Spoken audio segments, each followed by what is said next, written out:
Recently Bharat ने $900 million का loan देने जा रहा है श्रीलंका को, जो कि एक बहुत बड़ा इनिशिएटिव है कि भारत अपने ग्रोथ रेट के साथ साथ अपनी दूसरी कंट्रीज को भी बहुत ज़्यादा सपोर्ट कर रहा है। आपने सुना इंडिया में जहां कल्चर हमारे जैसा है, हिस्ट्री हमारे जैसी है, वहां कभी फौज आ गई है? कौन सा क्राइसिस नहीं आया वहां पर? इसके बावजूद कभी सुना आपने कि वहां मिलिट्री सिस्टम आ गया है? वजीर आजम को बेशर्म कहा जा रहा है, वजीर आजम के सामने खड़े होकर। अच्छी बात नहीं है ये। अच्छी बात नहीं? हाँ, अच्छी बात नहीं। बस उनके टाइज इतने अच्छे नहीं होने चाहिए ना। अच्छा। इंडिया श्रीलंका के। हाँ तो सर उनको लड़ते रहना चाहिए। लोन देना तो फिर हमारे लिए अच्छी बात नहीं है। अच्छा, हमें कोई लोन दे तो ठीक है। हाँ तो ठीक है। तो दूसरी कंट्रीज अगर When it comes to India तो फिर तो नहीं सही ना। आपकी टैंकों में पेट्रोल डलना है और वो पैसों से डलना है। अगर आपके पास पैसा नहीं होगा, आपकी इकोनॉमी स्ट्रांग नहीं होगी, तो आप एक फौज को जो है सस्टेन नहीं कर सकते। वो हैंडसम वजीर आजम भी, उन्होंने भी अपने हाथ खड़े कर दिए हैं। वजीर आजम किस तरह बार बार माजरत और माफी तलब कर रहा है। इंडिया स्टेबल कंट्री है अभी पाकिस्तान की निस्बत में, और पाकिस्तान के हालात बहुत ख़राब है। और राम राम मित्रों, आप सभी का हार्दिक स्वागत है आपके अपने चैनल द हिंदुस्तानी कल्चर में।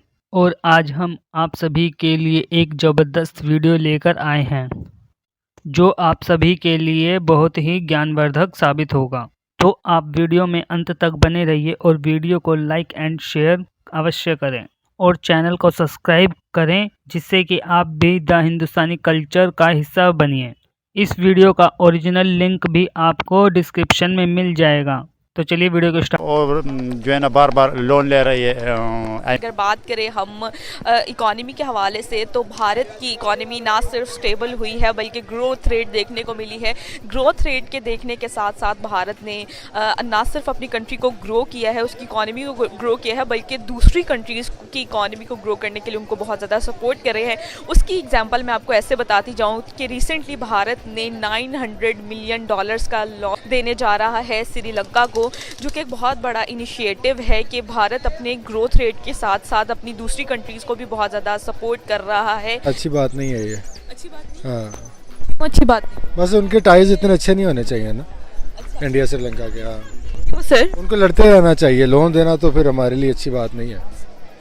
अच्छा, हमें कोई लोन दे तो ठीक है। हाँ तो ठीक है। तो दूसरी कंट्रीज अगर When it comes to India तो फिर तो नहीं सही ना। हमें कोई दे तो बहुत अच्छी है, बाकी नहीं तो अच्छी बात। इंडिया स्टेबल कंट्री है अभी पाकिस्तान की निस्बत में, और पाकिस्तान के हालात बहुत ख़राब है। और जो है ना बार बार लोन ले रही है IMF से, और इंडिया जो है वो श्रीलंका को जो है ना लोन दे रही है। तो पाकिस्तान के हालात आजकल डेफिनेटली बहुत बुरे हैं। मैं किसी ने ये नहीं बयान की कि जो पार्लियामेंट्री डेमोक्रेसी है उसकी भी कुछ खूबियाँ हैं। मैं आपको 2 मिसालें देता हूँ। आपने सुना बरतानिया में कभी फौज आ गई है इक़्तिदार में? वहाँ भी पार्लियामेंट्री डेमोक्रेसी है। आपने सुना इंडिया में जहाँ कल्चर हमारे जैसा है, हिस्ट्री हमारे जैसी है, वहाँ कभी फौज आ गई है? कौन सा क्राइसिस नहीं आया वहाँ पर? इसके बावजूद कभी सुना आपने कि वहाँ मिलिट्री सिस्टम आ गया है? आप बता दें फौज को लाता कौन है? भाई मेरे फौज बात के दरवाजे कौन खटखटाता है? डिबेट की ओर चली जाएगी। कुछ ऐसी फोर्सेज होती हैं जिनके दरवाजे किसी को खोलने की जरूरत नहीं होती। We are not discussing the role of the army. We are discussing I am just giving you parallel examples. ठीक है, but we are discussing there is a demand in the market के सदारती निज़ाम लाओ, तरक्की पाओ। हम उसको बात करें। I haven't yet finished. Okay, no, please let him finish. देखिए मेरी गुजारिश ये है, ये दरफुदरी जिसने भी छोड़ी है, हमें इसी स्टेज के ऊपर इस मुल्क के इंटेलेक्चुअल्स को, इस मुल्क के मीडिया को, इसको चैलेंज करना चाहिए। ये मेरी हम्बल सजेशन है। ये this is not that you will चुटकी बजाओगे and the system will change. जैसा मैंने कहा, इसका सबसे बड़ा खौफनाक आस्पेक्ट जो है वो है 18वीं तरमीम। 18वीं तरमीम जब तक अंडू नहीं होगी, प्रेसिडेंशियल सिस्टम ऑफ गवर्नमेंट नहीं आ सकता। एक बात। दूसरी बात यह कि प्रेसिडेंशियल सिस्टम लाने की ख्वाहिश का इजहार क्यों हो रहा है, इस पर किसी ने बात ही नहीं की। चले एक बात बता दें आवाम को। मैं बता देता हूँ एक बात सिस्टम फिर मैं बता देता हूँ सिस्टम इसलिए कि इस सिस्टम के तहत 18वीं तरमीम के बाद तमाम रिसोर्सेज जो सूबों के हैं वो सूबों को चले गए हैं। तमाम इख्तियारात जो इंपॉर्टेंट सेक्टर्स हैं उसके, एजुकेशन है, हेल्थ है, वो सूबों के पास चले गए हैं। वफाक बजाता है छनकना। वफाक को छनकना बजाने में दिक्कत हो रही है, इसलिए इसको अंडू करने की ख्वाहिशात हो रही हैं। मैं तो मर जाऊंगा लेकिन मैं इसकी हिमायत नहीं कर सकता। नहीं देखें बुखारी साहब, आप अल्लाह हमारे साथ रखेगा। अच्छा बात सुने, ये जो बात कर रहे हैं ना आप हमें बड़ी बड़ी एग्जांपल्स देते हैं, फ्रांस की, अमेरिका की, इधर उधर की। उनका एक सिस्टम है, हमारा सिस्टम नहीं है।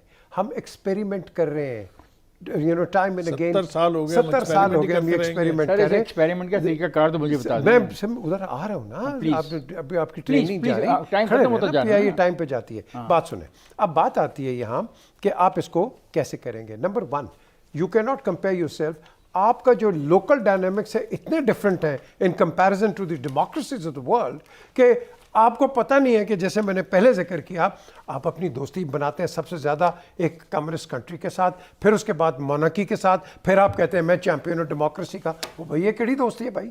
अपने आप को ठीक करो तुम। आप एक ही वक्त ठीक कर सकते हो जो इसने पहले बात की थी जावेद ने, अपनी पार्टीज के अंदर डेमोक्रेसीज लेके आओ। बट ये सारी चीजें सिर्फ तब हो सकती हैं अगर हमारे पास एक स्ट्रॉन्ग सस्टेनेबल वायबल इकोनॉमी है। आपकी टैंकों में पेट्रोल डलना है और वो पैसों से डलना है। अगर आपके पास पैसा नहीं होगा, आपकी इकोनॉमी स्ट्रांग नहीं होगी, तो आप एक फौज को जो है सस्टेन नहीं कर सकते। ठीक है, तो उसके लिए आपको इन सारी चीजों को बैलेंस करने की जरूरत है। तो हम एक बहुत ज्यादा traditionally focused military policy perspective आप कह लें जो अब तक हमारा रहा है। नया पाकिस्तान रावियान रिवायत का ख्याल है कि पुराने पाकिस्तान से भी बदतर हो गया है। एहतसाब के झूठे दावे, फरोई बातों के जरिए दिल बहलाया जा रहा है। और वो सरकार, वो हैंडसम सादिक और अमीन वज़ीर आज़म जो एहतसाब के बुलंद बांग नारों और दावों के साथ बरसर इक़्तिदार आए थे, खुशी की खबर, इन्वर्टेड कॉमास में कह रहा हूँ, खुशी की खबर ये है कि वो हैंडसम वज़ीर आज़म भी, उन्होंने भी अपने हाथ खड़े कर दिए हैं और उन्होंने अपनी आजी का, इनकिसारी का ऐलान करते हुए कहा है कि वो एतराफ़ करते हैं कि इंसाफ की फराहमी में नाकाम हो चुके।